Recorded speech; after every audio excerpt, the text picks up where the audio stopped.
안녕하십니까. 이번 5분과 SDG와 기업가 정신의 사회를 맡은 연세대학교 경영대학 박주영 교수입니다.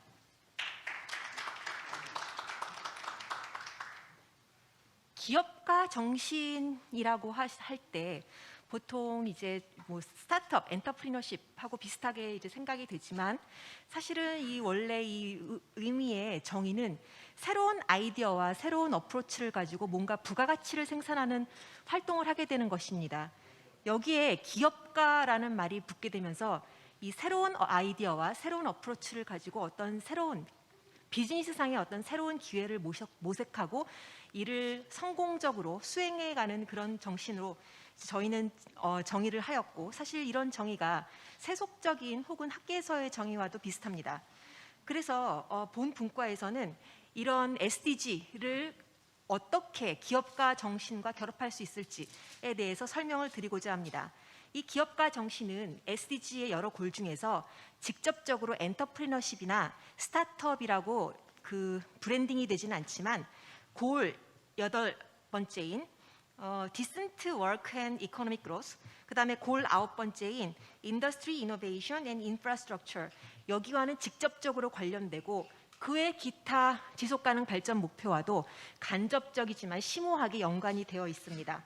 이를 위해서 먼저 박영렬 연세대학교 글로벌 사회공헌 원장님께서 발제를 진행해 주시겠습니다. 원장님을 무대 위로 모시겠습니다. 큰 박수로 환영해 주시기 바랍니다.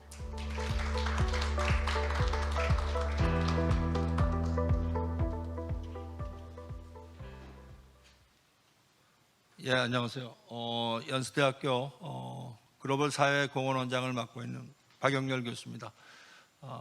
저는 경영학자입니다. 오늘 제가 좀 일찍 와서 말씀을 들었는데, 이 기술이 SDG와 만날 때 얼마나 아름다움이 있을 것인가에 대한 말씀을 듣고 많이 배웠습니다. 제가 오늘 말씀드리고자 하는 것은 결국은 우리가 더 나은 세상을 만들기 위해서 앞으로 어떻게 해야 될 것인가 하는 그런 주제를 가지고 그 안에서 기술과 기업가 정신의 역할, 이 무엇인 것인가에 대한 말씀을 드리도록 하겠습니다.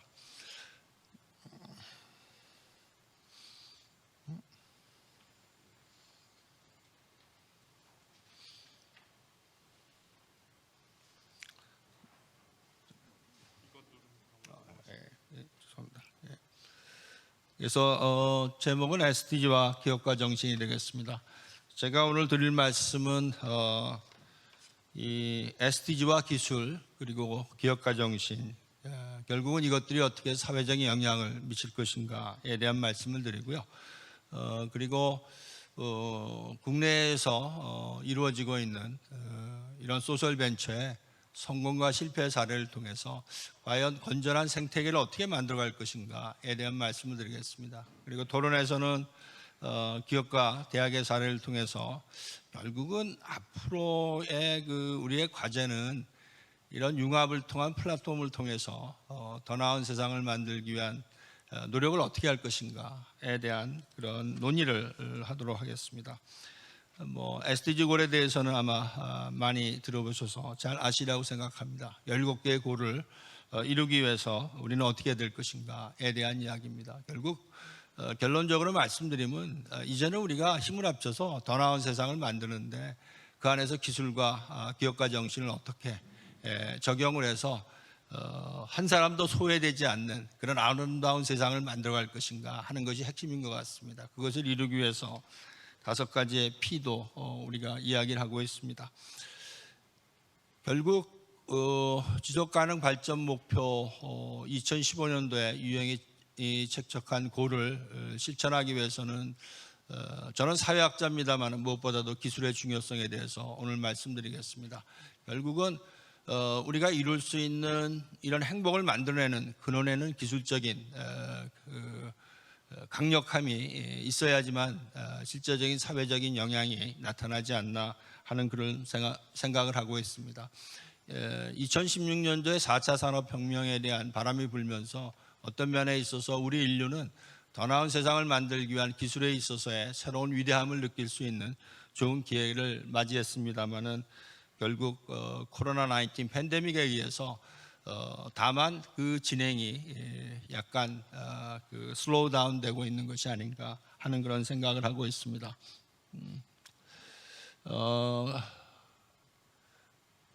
그래서 어떻게 보면은 우리가 가지고 있는 이런 그 기술 혁신에 대한 찰스 수왑의 이야기를 우리가 생각해 볼 수가 있고요. 결국은 우리가 한번 생각해 볼 수가 있는 것은 이 기업가 정신이 되겠습니다. 제가 오늘 발표하시는 여러 가지 이야기를 들으면서 모순과 상충이라는 얘기를 들었고요. 어렵다는 말씀을 많이 들었습니다. 결국은 기술이라는 것이 만병통치약은 아닌 것 같습니다. 그런 어려움을 우리가 어떤 식으로 극복할 것인가의 기저에는 이런 기업가 정신이 자리 잡고 있는 것 같습니다. 그래서 이런 어떤 창조적인 파괴 그리고 새로운 모험과 도전의 정신을 어떤 식으로 가져갈 것인가 하는 것이 우리의 숙제라고 생각이 듭니다. 그렇지만 이런 걸 통해서 우리는 무엇을 할 것인가에 대한 결과론적인 생각을 해볼 수가 있는데요. 그것이 사회적인 영향력이라고 생각이 듭니다. 기업이 이윤을 많이 내고 그리고 경쟁력을 갖고 참으로 의미 있는 일입니다. 그렇지만은 이제는 세상이 많이 변한 것 같습니다. 우리가 함께 더 나은 세상을 만들 수 있는 긍정적인 선한 영향력을 어떻게 만들어낼 것인가 하는 것이 우리의 과제라고 생각을 하고 있습니다. 그래서 어떻게 보면은 SDG 골에 있어서의 중요한 그 영향력에 있어서의 결과물은 더 나은 세상을 만들기 위한 사회적인 긍정적인 영향을 우리가 어떻게 창출할 것인가에 대한 그런 그 논의와 고민들이 필요한 것이고 그것을 측정하기 위한 여러 가지 노력들을 우리가 지금 하고 있다라는 그런 생각을 해보시면 될 것 같습니다. 이와 같은 사회적인 영향력을 설명하는 데 있어서 우리가 여러 가지 어떤 그 방법들을 생각할 수가 있습니다만 오늘 말씀드리고자 하는 것은 소셜 벤처에 대해서 말씀을 드리겠습니다. 사회적 영향력을 지속 가능하게 하는 그 벤처로서의 어떤 소셜 벤처의 역할을 생각해 볼 수가 있고요. 그리고 한편으로 보면은 이와 같은 소셜 벤처가 시장성과 사회적 가치를 동시에 추구할 수 있는 그런 그 영향력을 발휘할 수가 있기 때문에 더욱 의미가 있지 않나 하는 그런 생각이 듭니다.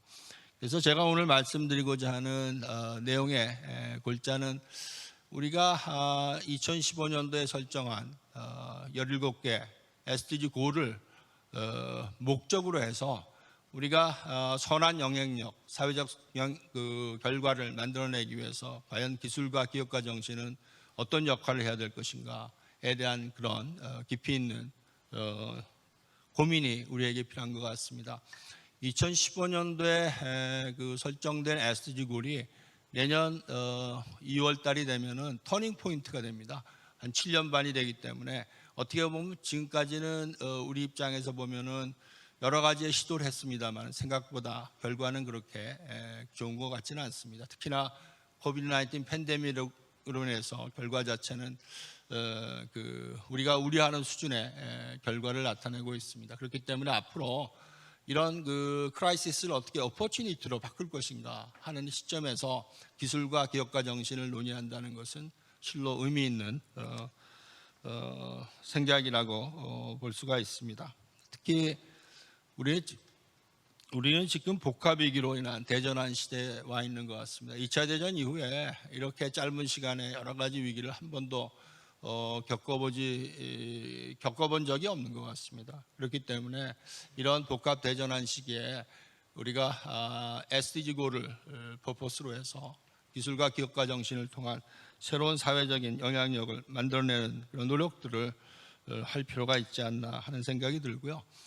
지금까지 우리가 여러 가지 그 위험에 대한 리스크에 대한 이야기를 하는데 보면은 우리가 뭐 경제나 기술적인 리스크가 세상에 있어서의 상당히 그 위험한 위기로 받아들였습니다만은 글로벌 리스크 리포트에 의할 것 같으면은 뭐 단기적으로나 중기적으로나 그리고 장기적으로 봤을 때 소위 말하는 환경에 대한 리스크, 사회적인 리스크, 지정학적인 리스크가 좀 더 의미 있는 그리고 우리에게 많은 우려를 가져다주는 그런 리스크로 이야기가 되고 있습니다.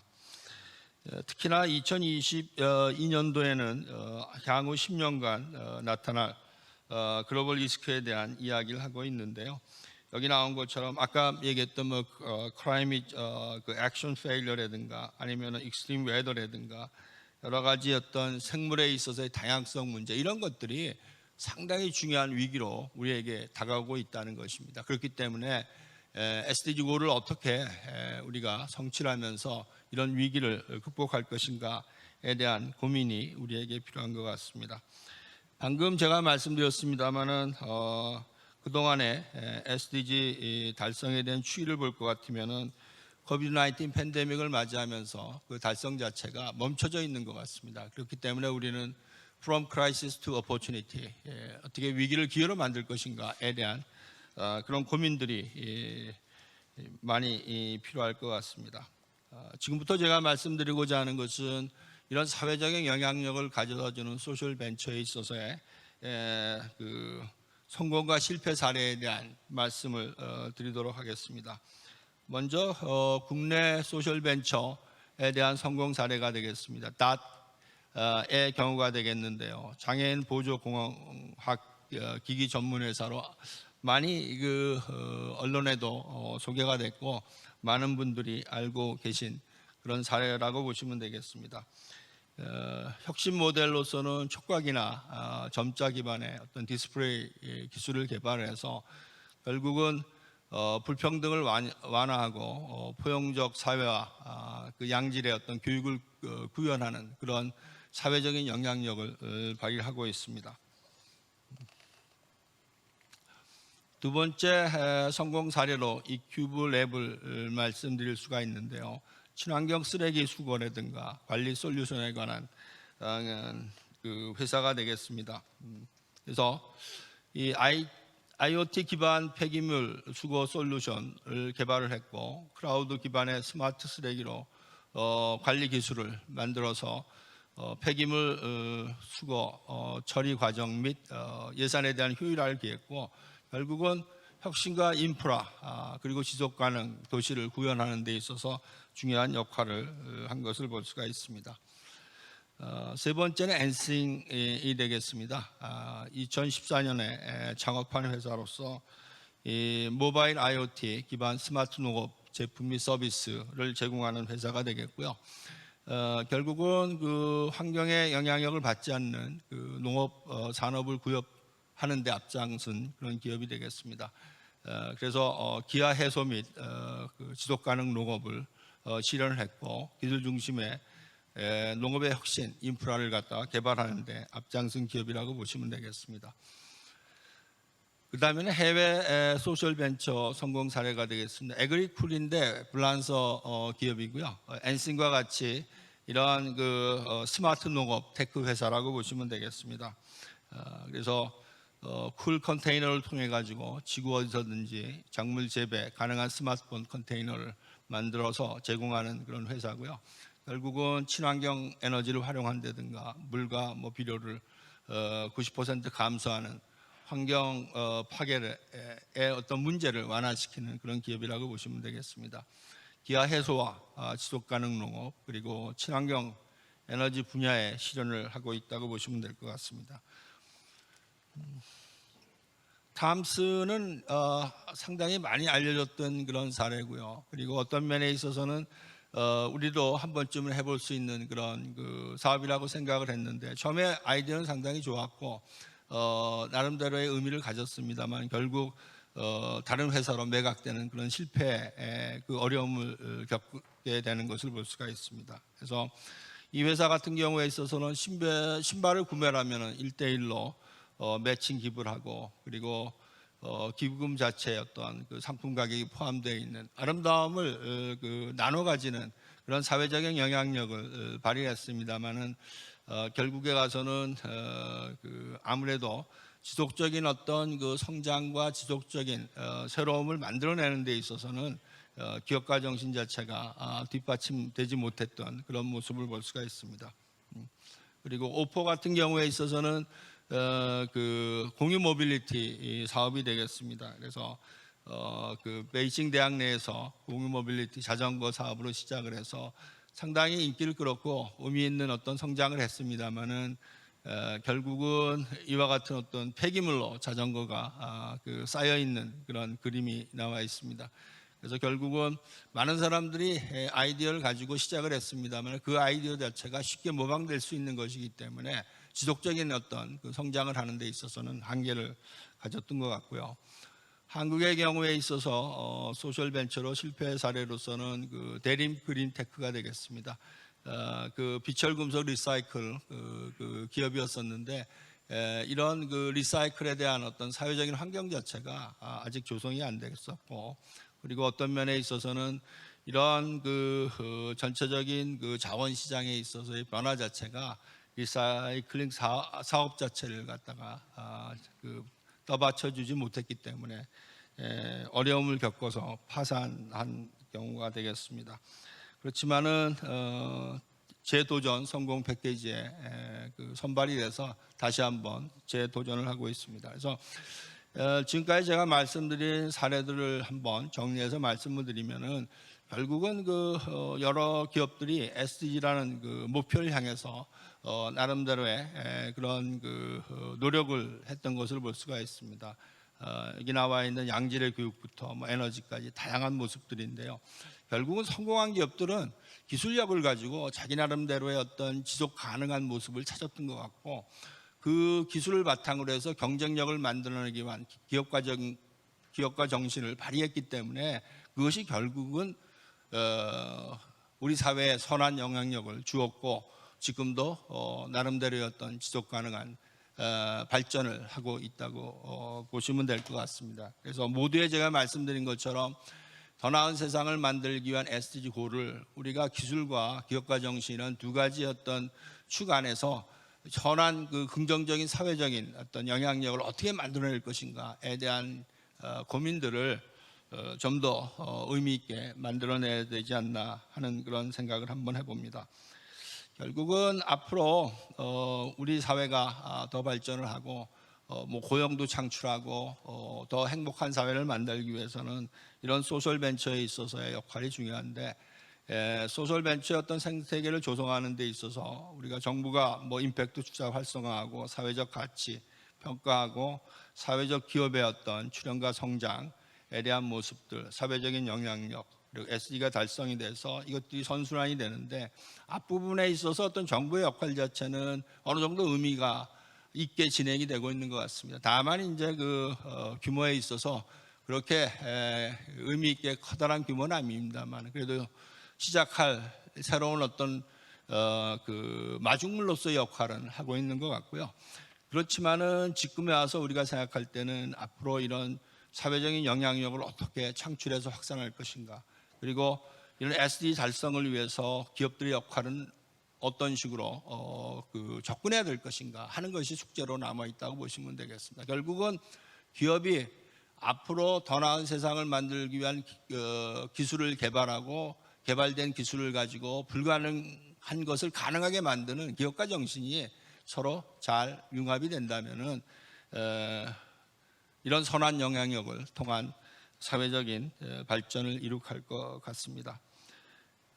마지막으로 소셜 벤처 생태계 조성을 위한 역할이 되겠는데요. 정부는 정부 나름대로 역할이 있고 시장은 시장 나름대로 역할이 있습니다. 방금 말씀드린 것처럼 이제는 소셜 벤처라는 기업들이 지속 가능한 기술 혁신을 통해서 끊임없는 그 기업가 정신을 발휘하고 그것을 통해서 사회적인 영향력을 창출하는 이런 선순환적인 일이 벌어져야 되지 않나 하는 그런 생각을 한번 해봅니다. 마지막으로 말씀드리면은 우리가 SDG를 통해서 더 나은 세상을 만들기 위한 목적 지향적인 노력을 할 필요가 있다. 저는 그렇게 생각합니다. 우리는 선진 국가입니다. 선진 사회입니다. 그리고 선진 국민입니다. 그렇기 때문에 앞으로는 모든 그 글로벌 시민들과 어떻게 하면 행복하게 나누는 세상을 만들어갈 것인가에 대한 그런 고민들을 우리가 해볼 때가 되지 않았느냐 하는 생각이 들고요. 오늘 그 이런 컨퍼런스를 통해서 자연과 공학에 있어서의 기술과 인문사회 과학에 있어서의 기업가 정신이 융합을 통해서 사회적인 영향력을 발휘한다면은 우리가 이런 SDG 부분에 있어서 글로벌 리더 수입을 발휘할 수 있는 기회가 생기지 않나 하는 생각이 듭니다. 그리고 마지막으로 결국은 정부 시장 기업의 협력을 창출하기 위해서는 산학협동이 중요하다고 생각합니다. 이제야말로 대학이 SDG를 향해서 의미 있는 퍼포스를 달성하기 위한 기술과 기업가 정신을 융합하는 그런 용광로가 돼야 되지 않나 하는 생각을 하면서 제 발표를 마치도록 하겠습니다. 감사합니다.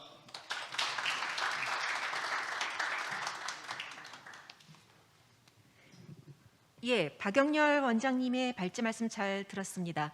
SDG와 기업가 정신이 기존의 어떤 비즈니스 모델과 어떻게 다른지, 그리고 기업가 정신이 SDG와 결합했을 때 우리 사회에 어떤 긍정적인 선한 영향을 줄 수 있는지, 소셜벤처 사례, 실패 사례, 성공 사례 모두 말씀해 주시면서 이제 우리 사회가 어떻게 나아가야 되고 있는지에 대해서 이 사회에 메시지를 주셨습니다. 그럼 다음 순서로 세 분의 토론자를 무대로 모셔서 토론을 진행하도록 하겠습니다. 원활한 토론 진행을 위해서 무대 세팅을 변경하도록 하겠습니다. 참가자분들께서는 자리에 착석하셔서 대기 부탁드리겠습니다. 총장님이 자료가 있어서 먼저 발표하시고 또 서팅하시고.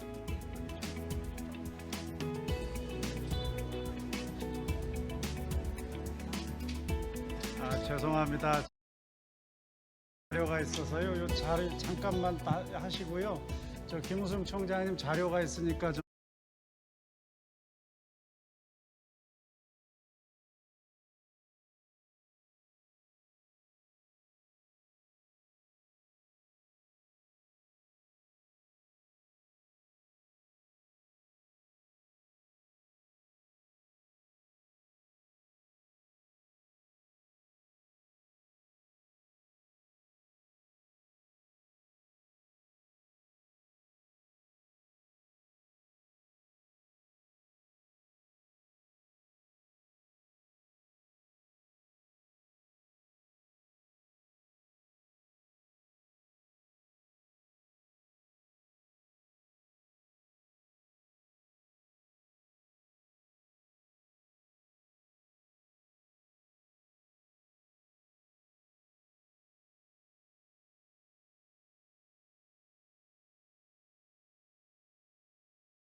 예, 오래 기다리셨습니다.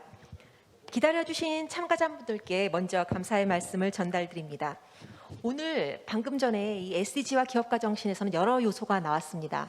소셜벤처의 성공과 실패뿐만 아니라 대학의 역할, 사실 SDG 골에 이 교육에 대한 골도 독립적인 골로 들어가 있기 때문에 저희 아까 그 발표하신 것 중에 이큐블랙 같은 경우의 대표는 실제로 대학생이었을 때 소셜벤처를 창업하였습니다. 그래서 그 발표를 해주신 박영렬 원장님께서도 대학의 역할, 대학의 새로운 역할에 대해서 굉장히 강조를 하셨습니다. 그래서 저희가 이번에는 실제로 소셜벤처를 하시는 대표 두 분과 대학교에서 총장을 역임하시는 우리 김우승 총장님과 김정빈 슈퍼빈 대표님, 박혜린 이노마드 대표님을 모시고 SDG와 기업가 정신이라는 주제를 두고 토론을 진행하고자 합니다. 세 분을 무대로 모시겠습니다. 큰 박수 부탁드립니다. 먼저 김우승 총장님께서 이 박영렬 원장님에 대한 발제에 대한 토론을 해 주시겠습니다. 총장님께서는 네. 슬라이드를 마련해 주셨습니다. 네, 감사합니다. 제가 10분 정도 이렇게 시간이 있고요. 오늘 문희일 회장님 요청으로 이렇게 오게 됐습니다. 결국은 대학에서 이걸 어떻게 SDGs와 관련돼서 연결을 할까, 그런 것들이 이제 사실 적용이 제일 중요하잖아요. 그래서 우리 대학에서 이게 bird's eye view입니다. 제가 새 눈의 관점에서 본 거니까 아주 좁은 시각으로 봤다는 것만 말씀을 드리고요. 그래서 SDGs 달성을 위한 대학의 역할이라는 측면에서 결국은 대학 교육, 저희들이 이제 스페셜 프로그램들을 많이 운영을 하죠. 근데 그거는 이 확장성이라는 데 굉장히 제한이 있기 때문에 일반 정규 교과목에서 이걸 어떻게 SDGs하고 연결시킬 거냐, 그 다음에 대학의 사회적 역할, 그 다음에 마지막에 이제 제언을 말씀드리는데, 결국은 이 SDGs가 아까 원장님도 말씀 주셨습니다만 이게 확산이라는 측면에서 굉장히 어렵죠. 그래서 대학에서 보면 교수님들하고 학생들한테 정규 교과목에서 이걸 좀 인식을 시킬 필요가 있다. 물론 창업도 이제 거기에 관련돼서 교육을 받고 SDGs를 하고 있음에도 불구하고 연결시키지 못하는 부분도 있지 않을까 싶습니다. 그래서 SDGs하고 대학 교육이라는 측면을 보시면 이거에 대한 건 너무나 많이 있죠. ESG에 대한 것들, 기업 경영의 핵심이다. 또 이것을 어떻게 또 교과목으로 하는지 관련돼서 회사들하고 결국은 SDGs 또 ESG 관련되는 그런 프로그램들을 좀 많이 운영을 하고 있습니다. 그래서 CSR 이제 개념을 뛰어넘는 거죠. 예. 데이터 검색을 한번 해보면 2020년 12월 달에 ESG에 대한 것이 굉장히 많이 늘어났어요. 그 대신 우상향으로는 계속 가고 있고, 근데 SDGs는 꾸준히 지금 증가하고 있습니다. 그러니까 결국은 더 이상 어떤 특정 집단이 아니라 사회 구성원 전체들이 아마 ESG 또 SDGs에 관한 관심이 굉장히 많은 거를 네이버의 검색 데이터를 분석을 통해서도 보실 수가 있습니다. 또 대학들도 인재 개발이라는 측면에서 회사들하고 연결을 해서 기후변화 위기, 공동체 가치 교육 이런 거 관련돼서 ESG에 대한 인재 양성을 대한 기획을 하고 있고요. 특히 2022년도에는 채용 분야, 저희들은 어차피 학생들이 한 80% 이상은 학부를 졸업하고 사회로 나갑니다. 그렇기 때문에 그 학생들한테 제대로 된 어떠한 것들이 인식이 되지 않으면 나갈 때 굉장한 핸디캡을 갖고 나가는 거죠. 그래서 보시면 채용 분야에서도 2022년에 가장 뜨거웠던 것들이 ESG였습니다. 그래서 학생들이 이와 관련된 요구도 굉장히 많이 있고요. 보시면 과거에는 저희들이 지식 전달을 하는 것으로서의 주체로서의 대학의 역할도 충분했다고 저는 봅니다. 그런데 현재는 직무 경험에 대한 것들도 많이 요구를 하고 있는데, 다가올 현재와 미래에 대해서는 현재도 좀 진행형이라고 보는데 사회 문제 해결 역량을 갖추지 않으면 안 된다. 그래서 결국은 사회의 지속가능 발전에 관심을 갖고 인재 양성에 힘을 쏟는 이유가 바로 사회 문제 해결 역량을 가져야 되기 때문에 그렇습니다. 그 인재 양성을 통해서 대학의 어떤 수행의 책임을 보면요, 사회 문제 해결형 인재 양성이라는 측면에서 보면 그 인재 양성을 통해서 파생되는 가치가 크게 두 가지라고 봅니다. SDGs를 이해하고 실천하는 사회 구성원으로서의 역할, 그리고 사회적 가치를 창출하는 기업을 또 창업을 하는 이런 두 가지 역량을 우리가 보유할 수 있지 않을까 싶습니다. 그래서 이제 한양대학에서는 그게 정규 교과목에서 인더스트리 카플드 또는 프로블럼 프로젝트 베이스 러닝을 하고 있고요. 이건 실제 사회 문제들을 다 하는 겁니다. 근데 그때 인더스트리는 이공계에 국한되는 것이 아니라 모든 디스플린에서 관련되기 때문에 사회 전체를 포함하는 그러한 ICPBL이 되겠습니다. 그리고 한 가지는 창업 인재 양성 교육이라는 측면에서 많은 대학에서 다 하고 있습니다만 종합적으로 창업 패키지 지원을 하고 있습니다.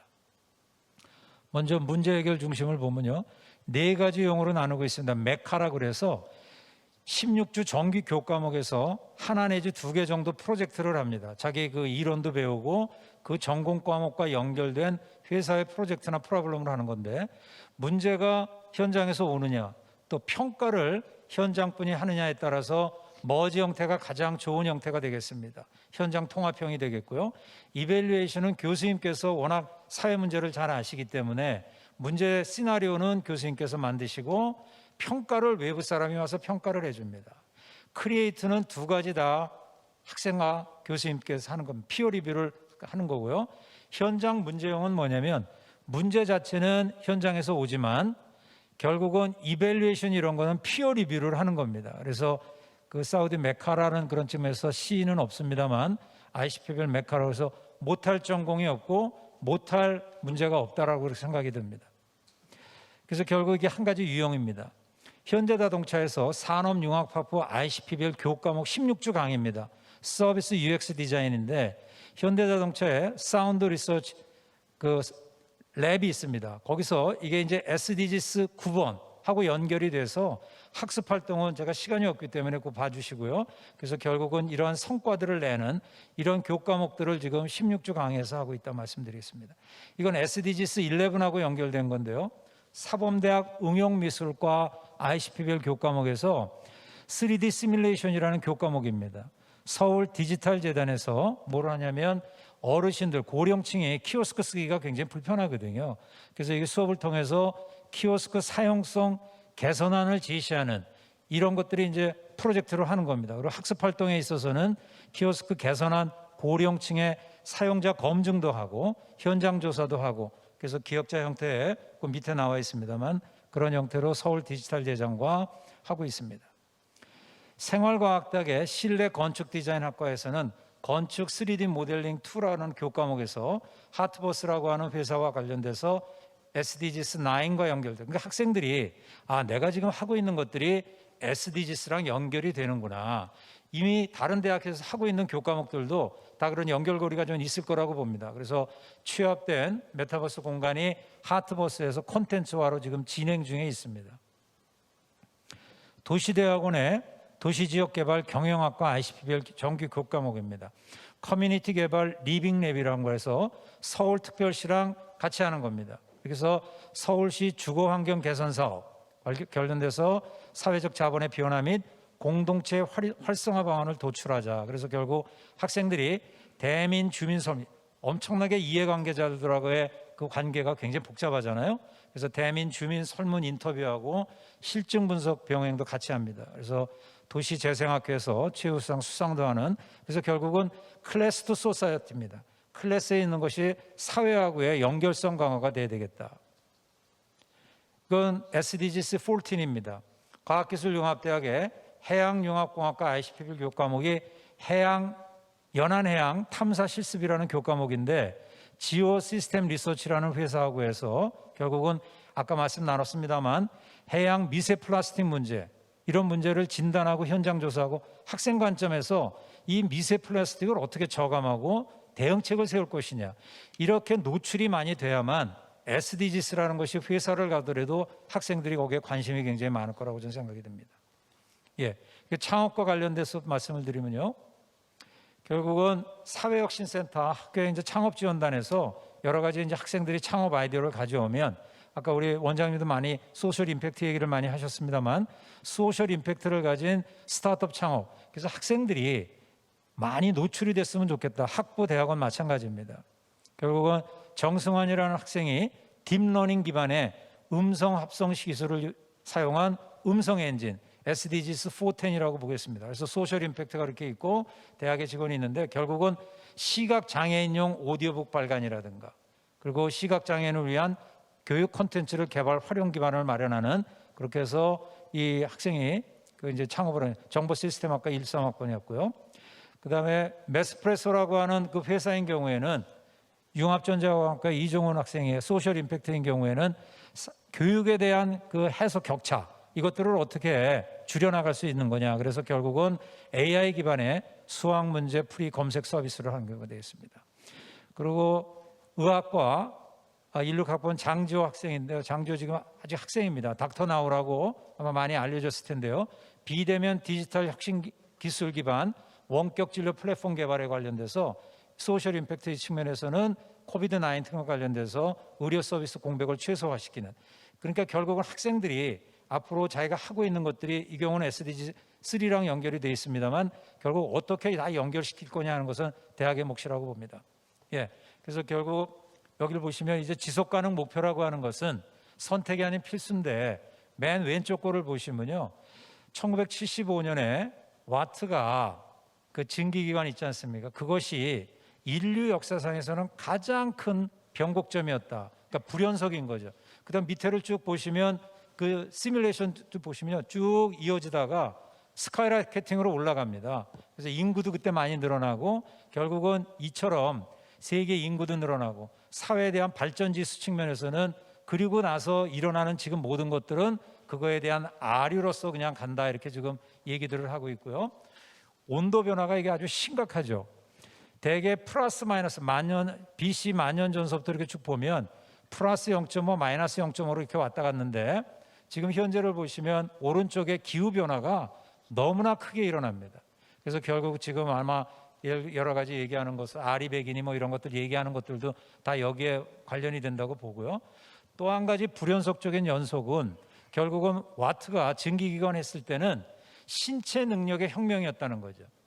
인류가 가지고 있는 신체 능력을 뛰어넘는, 근데 지금 저희들이 겪고 있는 건 뭐냐면 지적 능력의 혁명인 거죠. 그러니까 완전히 다른 불연속점으로서의 이제 가기 때문에 인류의 어떠한 생존을 위해서는 지속 가능한 목표라고 하는 SDGs라고 하는 것은 더 이상 선택이 아닌 필수이기 때문에 대학에서는 교육을 통해서 연구를 통해서 많은 학생과 교수님들이 노출이 되는 것이 좀 필요하다, 이렇게 말씀드리겠습니다. 그래서 마지막입니다. 제가 이거 소환한 것은 아인슈타인 저한테 하는 얘기입니다. 미친 짓이라는 건 뭐냐면 same thing을 계속 같은 일을 계속하면서 우리가 원하는 거는 다른 결과를 원하는 거는 아닌가. 총장이 저도 마찬가지고 우리가 여기서 지금 논의하는 여러 가지 것들이, 그러나 우리가 얘기들은 하지만 행동을 계속 반복하면서 다른 결과를 요청하고 있는 그런 건 아닌가 하는 생각을 해봤습니다. 감사합니다. 예, 총장님 인사이트 감사드립니다. 자, 이렇게 변화하는 대학의 역할에서 학생이 SDG에 대해서 이해 실천을 하고 사회적 가치를 창출하는 사회 구성원이 되어서 사회에 나왔습니다. 그리고 소셜벤처를 창업했다. 이제 저희가 여기에 지금 소셜벤처에 대한 대표님 두 분을 모셨습니다. 그러면은 이 기업가 정신을 SDG와 연관돼서 정말 실질적으로 비즈니스 모델에 연결시키고 성공하려면 어떻게 해야 될까요? 김정빈 대표님과 박혜린 대표님께서 설명을 해주시겠습니다. 김 대표님 먼저 해주실까요? 네, 제가 박혜린 대표랑 그렇게 상의를 했습니다. 제가 먼저 하기로.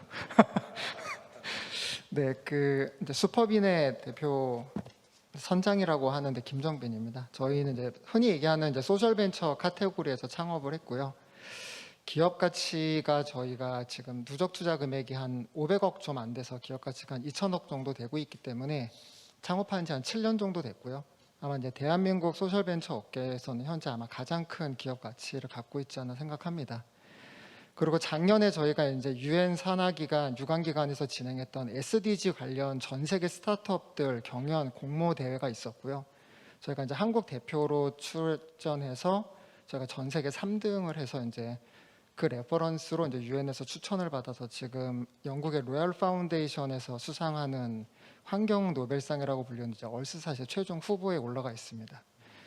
그러니까 이제 저희가 네, 감사합니다. 네. 네. 제가 별명이 자뻑 대마이긴 하지만 이렇게 또 직접 박수를 받으니까 좀 쑥스럽긴 하네요. 그래서 이제 사실 이제 창업가가 이제 한 7, 8년 정도 사회에서 이제 이렇게 소셜벤처 카테고리에서 일을 하면서 느꼈던 점을 조금 말씀을 드리면, 저는 이제 물론 이제 학자나 이제 연구원이 아니기 때문에 제 경험의 편향성이 좀 있을 수는 있습니다. 감안하고 들어주셨으면 좋을 것 같고요. 소셜벤처들은 흔히 이제 3가지 정도의 문제의 조건을 찾습니다. 첫 번째가 이제 어떤 사회적 문제가 지속적으로 발생하고 있느냐, 그러니까 이벤트가 아니어야 됩니다. 지속적으로 발생하고 있느냐, 두 번째가 이제 다수가 그 문제에 의해서 고통을 받고 있느냐, 그리고 마지막 3번째가 그 문제가 구조적으로 발생하고 있느냐. 그러니까 이 세 가지의 조건이 부합된 사회 문제를 기업의 방식으로 풀려는 걸 이제 소셜 벤처라고 저희는 정의를 합니다. 그러니까 소셜 벤처의 탄생이 기존의 기업가 정신이랑은 좀 다른 게 뭐냐면 제품과 서비스로 더 풍요롭고 더 나은 세상을 일방적으로 추구하는 게 아니고요.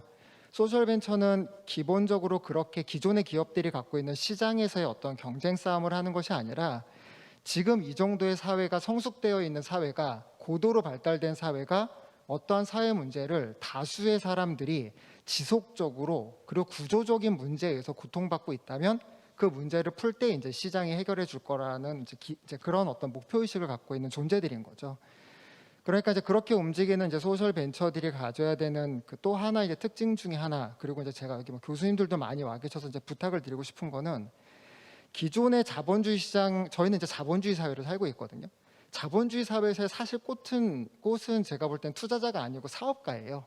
그러니까 사회 여러 구성원들이 있지만 투자자들은 실제로 기업을 통해서 그 투자 자금에 액션을 취할 수 있고요. 저희 사회에 많은 서비스와 가치를 창출하는 실질적인 가치를 기업가들이 많이 만들어냅니다. 그런 시장경제 기반의 자본주의를 저희가 살고 있는데요. 이런 시장경제 기반의 자본주의에서 이제 스타트업들이 기존의 대기업이랑 같은 서비스와 같은 제품으로 싸워서 이기는 경우는 거의 없습니다. 그러니까 있을 수도 없고요. 그거는 사실은 불가능한 거고, 소셜벤처나 이런 것들이 탄생된 과정을 보면 기존의 시장이 아닌 세상이 어떻게인가 변하고 있는데 그 변화를 기존의 기업들이 따라가지 못하고 세상은 그걸 요구하고 있고, 그거를 이제 소셜벤처들이 찾아서 그 문제를 정의하고 그거를 이제 사업화해 나가고 있는 거거든요. 그럼 이제 세상이 어떻게 바뀌고 있냐? 이제 그런 것들이 저희 관점에서 보면 바로 SDG랑 ESG라는 게 되게 중요한 거예요. 그러니까 ESG는 저희들이 볼 때는 이제 자본주의의 새로운 철학이에요. 그러니까는 기업가들에게 자본주의자들이 투자를 할 때 무엇을 잘해라 이런 게 아니고, 실제로 경제학에서 정의하는 생산함수에 보면 노동 공급자와 자본 공급자들에게 기업이 잉여 생산물을 팔아서 얻은 수익을 배분하도록 되어 있는데, 그게 지금 보니까 자본주의에서 노동 공급자와 자본 공급자만 있는 게 아니고 무언가 공공재인 환경이나 사회 인프라나 무언가를 기업들이 쓰고 있었다. 근데 그런 것들에 대한 기업의 역할이 상당히 부족했다. 그러니까 그런 게 무엇인지를 찾아오라는 자본가들의 요구사항이에요. 지금 ESG는. 그래서 어떻게 보면 미국이나 이제 실리콘밸리를 중심으로 이야기되어지는 것들은 ESG는 일종의 철학의 문제입니다. 수정자본주의는 어디로 가야 되는 거지? 그러니까 무엇을 잘하자가 아니라 무엇을 해야 되는지에 대한 방향을 찾고 있는 거죠. 그런데 그런 게 이제 시장경제 기반이라면 실제로 지구 공동체를 다 더 잘하자, 자본주의를 품고 있는 건 이제 SDG예요. 그러니까 SDG라는 지구 공동체에 대한 새로운 질서를 국제사회가 던지고, 자본주의 시장에서는 기업가들에게 자본가들이 그런 철학적인 문제를 재정의하도록 던지면서 사회가 급변하고 있고, 거기에서 사실 스타트업들은 기회를 보고 있는 거거든요. 그러니까 저희 같은 경우 이제 폐기물업을 하고 있는데, 저희는 사실 과기부 산하에서 창업이 됐어요. 그래서 흔히 알고 있는 이제 휴보가 갖고 있는 인공지능 기술로 이제 머신러닝을 통해서 폐기물들이 실제로 재활용이 될 수 있는지 없는지를 판독하고, 재활용이 될 수 있는 거를 이제 기계들이 흡수해서 그걸 사람들에게 돈을 주고 사거든요. 그리고 그거를 누구에게 되파냐면 생산자에게 되팔아요. 아까 저 지난 세션이 이제 순환경제 세션이고 이제 SK 이노베이션에서도 오셨었지만, 선형경제처럼 생산하고 소비하고 폐기하는 선형경제의 끝은 이제 기후위기를 통해서 저희들이 다 보고 있어요. 이거에 이제 엔드 오브 게임은 정해져 있고, 순환경제를 재정의하는데 이게 이제 재정의가 들어가는 거거든요. 그러니까 순환경제 재정의는 생산자가 본인들이 만들었던 제품의 폐기물을 되사가는 구조예요. 근데 그 되사가는 구조가 지금 우리 사회에 없어요. 대기업들도 못해요. 그러니까 이제 스타트업은 그걸 할 수 있는 기회가 생긴 거죠. 그래서 저희는 머신러닝의 기법을 어떻게 기준을 잡냐면, 우리가 모은 폐기물을 SK 이노베이션이나 SK 지오센트릭, SK 종합화학에 팔아요. 그리고 그들이 써보고 피드백을 줘요. 이거는 모으지 마, 못 쓰겠어. 이거는 오차가 좀 넓어져도 괜찮을 것 같아. 그럼 이제 데이터나 인공지능의 신경망을 통해서 폐기물을 흡수하는 방식을 계속 조정해 나가는 거죠. 그러니까 데이터가 있기 때문에 폐기물을 구매하고자 하는 생산자의 욕구를 전달할 수 있고, 그걸 통해서 이제 균일화된 폐기물들을 사람들에게 자본주의에서 돈을 주고 살 수 있는 거거든요. 그러니까 많은 사람들이 이제 폐기물 시장은 정부가 간섭해야 돼, NGO가 해야 돼, 그렇게 얘기하는데, 저희는 프라비탈라이제이션, 공공재 시장에 민영화된 폐기물 서비스를 넣으면서 순환경제 어떤 카테고리를 만들어가고 있어요. 그러니까 이런 것들이 이제 사실은 대기업들이 못하는 거냐? 아까 이제 교수님, 저희 총장님도 말씀하셨지만 그들은 같은 행위를 반복하면서 다른 결과를 원해요. 근데 이제 스타트업들이나 소셜 벤처는 문제를 재정의하고 뭔가 이제 행동이 바뀌는 거죠. 그런 부분에서 사실은 작은 가능성들이 나오고 있는데 거기에 큰 반응을 보여주는 대상자가 누구냐면 자본가예요. 저희 회사가 작년에 매출이 49억인데 기업 가치가 2천억이에요. 그거는 자본가들이 그 기업 가치를 인정하면서 투자를 따라 들어온다거든요.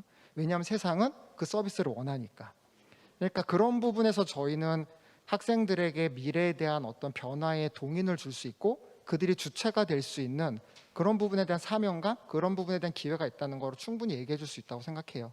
그래서 성공하는 어떤 좋은 선봉에서 여정을 만들어가고 있는 스타트업이나 이제 소셜벤처의 어떤 우리 이노마드 이제 박혜린 대표도 마찬가지지만 저희들의 역할은 후배들이 이 길을 따라올 수 있도록 예봉의 역할을 하는 거죠. 그러면서 자본주의는 바뀔 거고 바뀌는 자본주의는 거대한 사회적 문제들을 풀어나갈 겁니다. 작은 스타트업들에 의해서. 그래서 그런 부분들이 논의될 수 있는 큰 아젠다가 SDG나 ESG를 연결하면서 결국 이제 우리 사회 안으로 들어와 있는 것 같다. 이런 것들을 현장에서 많이 보고 느껴서 말씀드렸습니다. 감사합니다. 김 대표님 감사드립니다. 그러면은 박혜린 대표님께도 말씀 부탁드리겠습니다. 네, 저는 이노마드의 박혜린이라고 합니다. 우리 그 김정민 대표께서 말씀해주신 것처럼 한국에서도 이런 사회적 문제를 기업이 해결할 수 있는 여러 가지 사례들이 있는데 그 중에서 저희는 에너지 문제를 해결하려고 노력하고 있는 기업 중에 하나입니다.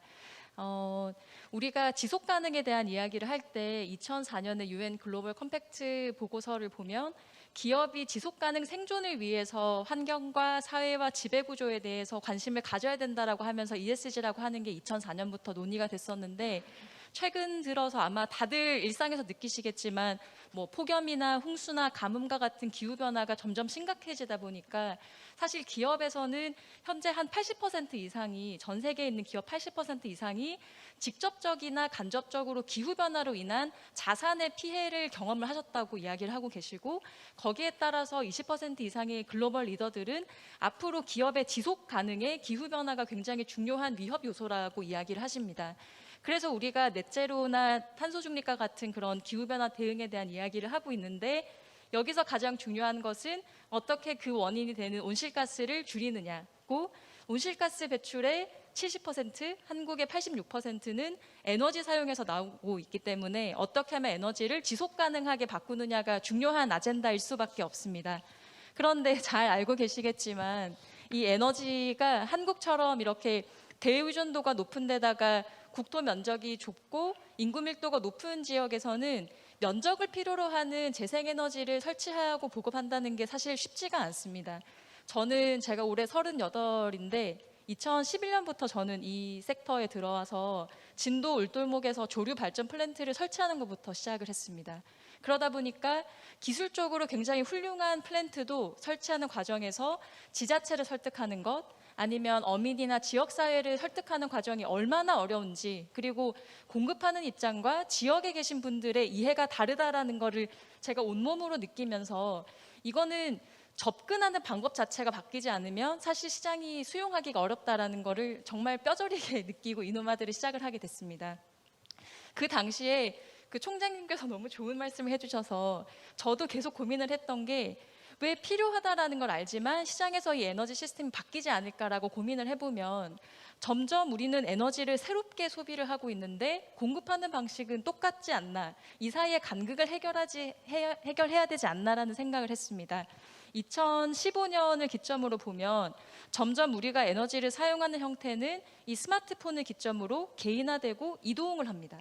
그런데 전력을 공급하는 형태는 여전히 고정되어 있고 중앙 집중화된 많은 전기를 싸게 공급하는 형태로 되어 있다 보니까 이 사이의 간극을 줄이는 게 필요하다라고 생각을 했고, 마침 2016년부터 미국에서는 개인화된 형태의 태양광 발전기 아니면 개인화된 형태의 바이오매스와 같은 개인화된 재생에너지가 굉장히 빠르게 시장이 생겨나는 걸 보고 저희도 이걸 기회라고 생각을 하면서 휴대용 수력 발전기라는 제품을 개발을 하게 됐습니다.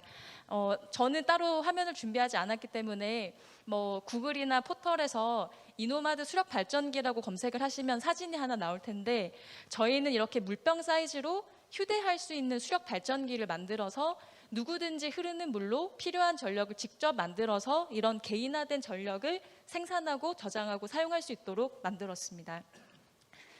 이 제품이 처음에 출시됐을 때 한국에서는 굳이 왜 이런 걸 만드냐고 회의적인 이야기를 많이 하셨지만, 미국에서는 이 개인화된 형태의 재생에너지를 통해서 우리가 필요한 전력을 직접 생산하고 공급할 수 있다라는 어떤 소비재로 접근했다라는 측면에서 굉장히 여러 가치들을 인정을 받았었고, 저희가 2017년에 제품을 런칭을 해서 지금까지 25,000대를 누적 판매를 하고, 롤스로이스나 이제 파타고니아 같은 그런 글로벌 브랜드와 파트너십을 맺고 미국의 캠핑 아웃도어 시장, 더 나아가선 유럽에 지금 소개를 하고 있습니다.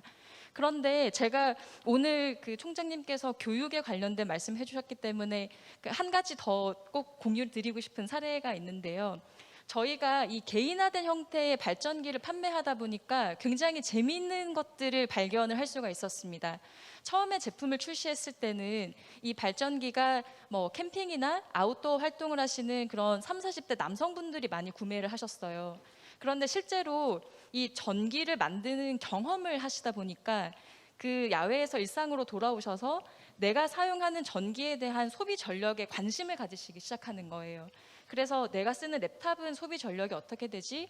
이 카메라는 소비 전력이 어떻게 되지? 그러면 저걸 생산하기 위해서는 수력 발전이 얼마나 필요하지? 그러다 보니까 고객들이 자연스럽게 우리 아이들이랑 같이 교육으로 이 제품을 소비를 하고 싶은데 어떤 교육용 컨텐츠나 아니면 에너지를 경험제로 제공을 해줄 수 없냐라는 이야기를 하더라고요. 그래서 저희가 2019년부터는 이거를 들고 학교를 가기 시작하는데, 사실 지속 가능이라는 것은 너무나도 거대한 담론이고 복잡합니다. 그렇기 때문에 과연 저 문제에 내가 어떤 역할을 해야 되고 무엇을 할 수 있을까라는 고민을 할 수밖에 없는데, 저희가 에너지라고 하는 것을 개인화하고 그것을 학교에서 아이들이 직접 생산해보고 체험을 해보니까 이제는 내가 만든 전기 아니면 네가 만든 전기, 그리고 스마트폰을 충전을 하는 것도 내가 만든 전기로 충전을 해보는 경험 자체가 너무나도 큰 어떤 임팩트를 만들어서 그 다음 단계로 확장되는 것을 저희가 봤었고, 한양대학교에서도 저희가 작년, 재작년 이 임팩트 비즈니스 수업하고 같이 연계를 해서 저희 발전기를 이용을 해서 비즈니스를 할 수 있는 모델에 대한 걸 과제로 내서 한 학기 수업을 하기도 했었습니다. 네, 신원석 교수님과 같이 수업을 하게 됐습니다. 그래서 오늘 이 자리에서 더 많은 이야기를 나눌 수 있으면 좋겠지만, 꼭 제가 공유드리고 싶은 것은 이미 한국에서도 정말 좋은 사례들이 많고 노력하고 있는 것들이 많은데, 문제는 이것이 생태계로 연결될 수 있는 접점들이 더 많아져야 되고, 그것들이 아마 오늘 이러한 행사가 만들어진 그런 배경이 아닐까라는 생각이 듭니다. 오늘은 여기까지 우선 이야기를 마무리하도록 하겠습니다. 감사합니다. 네. 김정민 대표님, 박혜린 대표님, 그리고 김우승 총장님 감사합니다. 어떻게 보면 지구 공동체에 대한 어떤 SDG라는 새로운 질서가 지금 바뀌고 있는데, 거기서 기업가 정신과 SDG를 결합한 우리의 어떤 활동들이 이 우리가 살고 있는 자본주의에 과연 어디에 위치하고 어디로 나가야 하는지에 대해서 두 사회벤처 대표님께서 각각 본인들의 비즈니스를 대상으로 좋은 말씀 주셨고, 또 김우승 총장님께서도 여기에 대해서 대학이 어떤 역할을 해야 하는지에 대해서 좋은 말씀 주셨습니다. 이로써 SDG와 기업가 정신에 대해서 다양한 의견을 들어볼 수 있는 의미 있는 토론을 마치고 이것으로 5분과 세션을 마치도록 하겠습니다. 감사합니다.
네, 감사합니다. 이로써 5개 분과 우리 SGD 실현을 위한 과학기술 포럼을 발표는 모두 마쳤고요.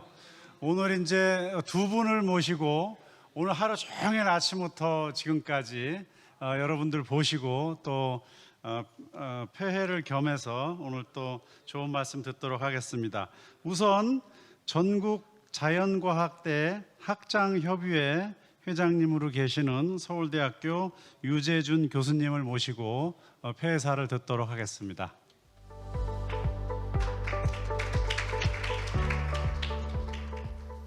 네, 안녕하세요. 서울대학교 자연대 학장으로 있는 유재준입니다. 오늘 이렇게 아주 좋은 자리에 초대해 주신 문일 한국공학교육협의회 회장님 그리고 유네스코 사무총장님 감사드립니다. 오늘 사실 저는 이제 자연대 학장 신참 학장입니다. 이제 넉 달째 이제 학장을 하고 있는데 물론 이제 학교 안에서 일은 많이 했지만 이게 이제 유엔에서 또 유네스코에서 이렇게 SDG를 키워드로 여러 가지 사업이 진행되고 있는지는 간접적으로 들었는데 이게 피부에 와닿게 체험을 하진 못했었습니다. 그래서 최근에 여러 가지 일로 특히 올해가 이제 기초 과학의 해로 지정이 됐습니다. 근데 원래 유엔에서 정한 거는 이제 지속 가능 발전을 위한 기초 과학의 해입니다. 그래서 그 과정을 통해서 제가 여러 가지 이제 생각도 많이 하고 공부도 좀 많이 하게 되었는데요. 오늘 이제 공학교육학회에서 여러 가지 5개 분과로 교육, 에너지, 도시, 탄소 중립 그리고 경영 이렇게 해서 주제 발표를 해주셨고요. 그동안 공부하시고 또 앞으로 계획에 대한 얘기를 잘 듣고 또 아주 잘 배우고 갑니다. 감사드립니다. 근데 제가 이제 지금 오늘 아침부터 열심히 공부하면서 이제 배운 거 잠깐만 좀 하나 소회를 좀 말씀드리면 사실 이제 기초과학은 이제 공학하고 좀 다르게 아주 특히 이제 우리나라에서의 학문적인 뿌리는 굉장히 현학적인 거에 많이 있고 특히 최근까지도 자연대 기초과학을 책임진 자연대 교수님들은 사실 학교 안에 머물러 계신 경우가 대부분이고요. 그런 이유 때문에 학생들에 대한 교육이나 또 본인이 스스로 연구하거나 하는 그런 주제도 사실 가만히 보면 이게 다 사회와 연결돼 있고 저희가 얘기하는 SDG 골 17개 다 연결이 돼 있음에도 불구하고 본인도 그렇게 인지를 잘 못하시는 경우도 많고 또 학생들도 자기가 하는 것이 여러 가지 면에서는 중요한데 그리고 뭐 예를 들어서 해양 아까도 얘기가 잠깐 나왔지만 갯벌에 가서 채집을 하고 그게 환경 문제에 굉장히 중요한 프로젝트를 자기가 하는데도 불구하고 본인이 이 세계에 기여하는 바가 있다라는 거에 대해서 인식을 못하고 있는 경우도 많이 봤습니다. 그래서 이게 어떻게 보면 교육하고 연구 양쪽 축에서 다 있어야 될 얘기라고 보고요. 뭐 그런 면에서 제가 또 이 서울대 자연대 학장으로서만이 아니라 우리나라 전체 자연대 학장협의회 또 회장으로서 굉장히 큰 책임을 느꼈고 이런 면에서 좀 어떻게 우리가 발전을 좀 도모할 수 있을까 해서 우리 한경구 사무총장님께도 자문을 좀 구한 적도 있습니다. 국제학회에서 이러한 SDG 포럼을 많이 열고 있습니다. 그래서 제가 본 바로는 외국에서 오히려 우리나라의 이러한 정말 휘황찬란한 발전을 이룬 후진국의 선진국으로 올라가 있는 이러한 케이스에서 어떻게 우리가 과학을 이러한 발전을 이루었고 그 뒤에 또 기초 과학이 어떤 역할을 했느냐고 늘 물어보는 걸 여러 차례 들었고요. 그때마다 사실 약간 저의 등골이 약간 당기는 특별히 아직 그렇게 좋은 답을 드리기는 어려운 그런 상황이 아닌가라는 반문을 늘 해왔습니다. 이게 결국은 우리나라도 이제 선진국인데 선진국이 왔으면 뭔가 좀 달라져야 되지 않느냐. 특히 저희가 여러 오늘의 화두는 다 SDG와 ESG지만 최근까지 우리가 OECD 선진국에 가면서 특히 4차 산업혁명 얘기하면서 한국이 패스트 팔로우에서 지금 퍼스트 무버로 바뀌어야 된다. 저는 사실 이 얘기가 지금 SDG에 우리나라가 얼마만큼 기여를 하고 있느냐와도 연결이 된다고 생각을 합니다. 아까 앞에 여러 선생님들도 언급하신 적이 있는데 선진국에 올라왔다라고 하면 사실 그거에 걸맞는 사회적인 문화가 있어야 되고요. 그래서 거기에 맞는 기업 문화도 있고 또 거기에 참여하는 사람들이 자기가 속한 그룹과 자기가 사는 사업이나 또는 학계에 있으면 어떤 학문적인 그런 업적과 또 사회에 대한 자기의 책무 그리고 사회에 어떤 식으로 연결되고 그 문제를 다시 자기가 속해 있는 그룹에 반영할 수 있느냐 뭐 이런 식의 얘기가 또는 스스로의 그런 생각을 갖고 있어야 되는데 저희가 아직까지 그렇게 되지 못했고 아마 그렇게 오히려 지금 많은 사람들이 자연스럽게 생각하고 있는데 그 배경에는 모든 사람이 다 아마 다 알고는 계시지만 해결 못하는 우리나라 교육 문제도 있습니다.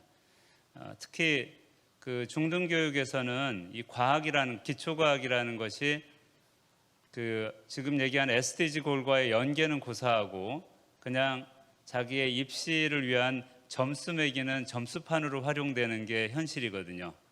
그러니까 저희가 한 20여 년 동안 학생들이 그러한 상황에서 교육을 받고 대학에 왔을 때 자기가 대학에 와서 기초과학 또는 공학, 인문학, 사회과학을 공부하지만 자기가 공부하는 것이 사회에 어떤 식으로 연결되는지에 대해서 그렇게 실감을 못하는 경우가 많고요. 물론 이런 문제를 해결하기 위해서 사실 서울대도 그렇지만 많은 대학들이 좀 우리 한양대 총장님께서도 말씀하셨지만 굉장히 많은 노력을 하고 있습니다.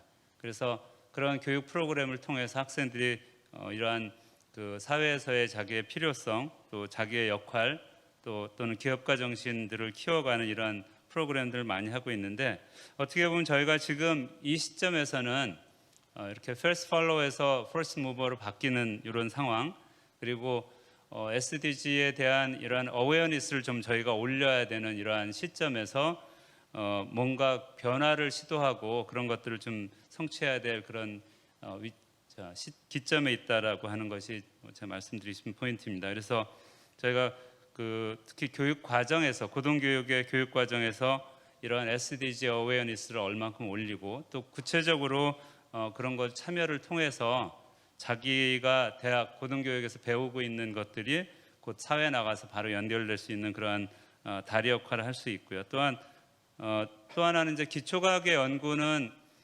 기초과학에서 사람 공부하는 것과 또는 연구의 많은 주제는 지금 이제 공학 분야에서 방금 오늘 하루 종일 여러 가지 이제 이슈에 대해서 말씀을 해주셨는데 단기적인 목적을 해결하는 데는 크게 기여는 하지 못하고 있습니다. 그렇지만 이게 이제 아까 실패를 많이 한다라는 말씀 계속 해주셨는데 확률적으로는 굉장히 작지만 거기에서 나온 결과로서는 그 소셜 임팩트로 보면 비교할 수 없는 일들이 많이 있습니다. 대표적인 것이 지금 저희가 사용하는 이 IT 시대를 이끄는 지금 휴대전화에서 이제 우리가 인터넷 검색하는 그 인터넷 자체도 시작은 스위스에 있는 선이라는 입자물리 가속 실험 연구소에서 데이터를 감당할 수 없어서 너무나 많은 데이터가 나오는데 이걸 어떻게 분할해서 여러 지역에 있는 사람들이 같이 일을 할 수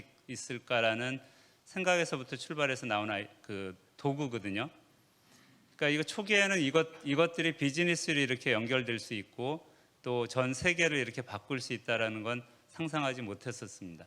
사실 제가 이 WWW라는 게 처음 나올 때 대학원생이었습니다.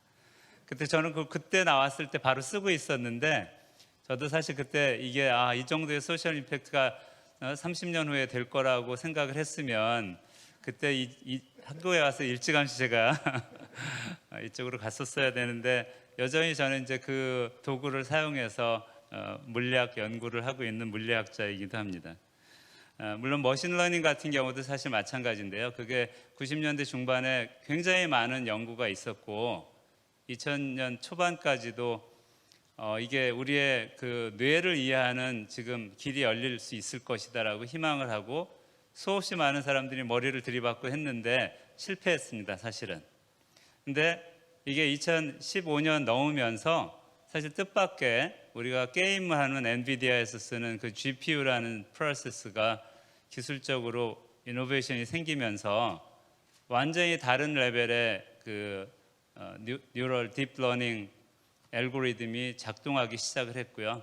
그러니까 그 결과로 지금 이 4차 산업혁명이라고 부를 만한 많은 결과물들이 나오고 있는데 이러한 모든 것들이 초기에 전부 다 그 아주 기본적인 호기심에서 출발을 해서 시작을 했고, 물론 그런 호기심을 가지고 하는 사람들이 바로 이게 어떤 소셜 임팩트가 있을 거라는 걸 인식을 못했겠지만, 사실 이제 그 결과를 우리가 꾸준히 밀고 나가서 결과적으로는 이러한 여러 가지 아주 훌륭한 그 업적을 이룰 수 있었던 것도 저희가 한번 다시 새겨봐야 될 것 같고요. 그래서 이 SDG 골에 대해서 아마 저희가 다음번에 한번 저희가 이 유네스코에서 주선해 주셔서 그 비슷한 포럼을 저희가 계획을 하고 있고, 아마 이제 조금 더 진행이 되면 내년에는 좀 더 구체적인 실행 방안을 우리가 대학에서도 좀 끌어낼 수 있어야 될 것 같고, 우리 사회에도 좀 더, 특히 우리나라의 SDG 그거를 통해서 사실 우리나라가 잘 살 수 있는 이런 기회를 좀 더 만들면 좋겠다라는 희망을 갖고 있습니다.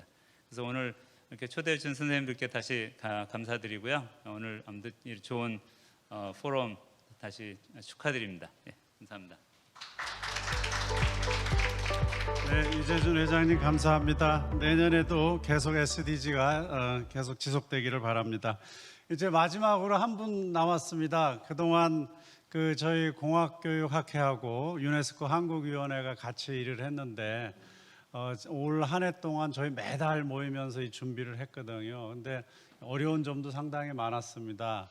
유네스코 한국위원회 너무 많이 도와주셨고요. 특히 우리 한경구 사무총장님이 안 계셨으면 오늘 이 자리가 없었겠습니다. 우리 한경구 사무총장님 앞으로 모시겠습니다. 큰 박수 부탁드립니다.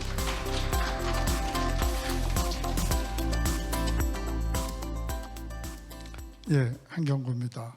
오늘 이 쭉 포럼을 이제 시작부터 지켜보면서 오늘 정말 기뻤습니다. 제가 이제 임기가 4년이고 이제 오늘이 이제 1년 10개월 취임 10개월째 되는데 제가 1년 10개월 동안 가장 보람 있고 기뻤던 날인 것 같습니다. 이제 SDG는 물론 유엔 체제에서 굉장히 중요한 목표입니다만 저희 한국위원회가 정말 한국위원회로서의 존재 가치를 오늘 느낄 수 있어서 정말 기뻤습니다. 이게 가능했던 것은 이게 작년 11월인가요? 우리 이경우 선생님하고 이제 제가 고민을 많이 얘기를 하다가 한국공학교육학회 문일 총장님, 조중래 부회장님 만나 뵙고 그렇게 해서 이게 오늘 가능하게 됐습니다. 오늘 들으면서 정말 새로 알게 된 것도 많고 흐리멍텅하게 알고 있던 거를 똑똑히 알게 된 것도 많고 잘못 알고 있던 것을 새로 고쳐 알게 된 것도 정말 많았고 굉장히 감동적인 발언도 사실 많았습니다. 아니 과학기술 얘기하는데 무슨 감동이냐 그러시겠지만 사실은 참 감동 많이 했습니다. 우리 나아가야 될 목표에 대해서도 많은 생각을 했고 그래서 가능하면 내년에는 정말 자연과학, 공학 합치고 또 오늘 이제 많은 첫 번째 교육부터 시작해서 이게 과학기술 이런 하드웨어하고 사람 또 제도 가치 관행 이런 것들이 서로 어떻게 인터랙션을 해서 우리가 정말 좋은 방향으로 나아갈지에 대해서 제가 전공이 문화인류학자인데 문화인류학은 별로 거론이 안 된 것 같아요. 사회학까지는 거론이 됐는데 근데 바로 이제 이런 과학기술과 사회, 사람과의 접점을 만들어내는 게 또 이제 제 개인적인 관심사기도 해서 어쨌든 오늘 정말 많은 분들의 도움으로 오늘 이 행사가 가능했고, 특히 이제 저희 위원회의 서현숙 팀장님, 오혜재 전문가님, 김규배 본부장님께 깊이 감사드립니다. 또 공학교육학회 관계자분들께도 깊이 감사드리고, 또 그렇게 바쁘신 가운데 오늘을 위해서 이렇게 분과회의 조직하시고 발표해 주시고 토론해 주신 모든 분들께 정말 깊이 감사드리면서 내년에 정말 더 좋은, 더 멋있는 그런 SDG에 관한 전진을 이룰 수 있기를 바라면서 오늘 행사를 마치겠습니다. 감사합니다. 네, 감사합니다. 우리 한경우 사무총장님께서 모두 감사하다고 하셨기 때문에 저는 그냥 감사하다 말씀만 드리고 끝내도록 하겠습니다. 아침에 말씀드린 대로 이제 SDG는 거의 이제 시작입니다. 앞으로 SDG 활동은 계속 지속돼야 합니다. 감사합니다. 이것으로 오늘 SDG 달성을 위한 과학기술 포럼을 모두 마치도록 하겠습니다. 감사합니다.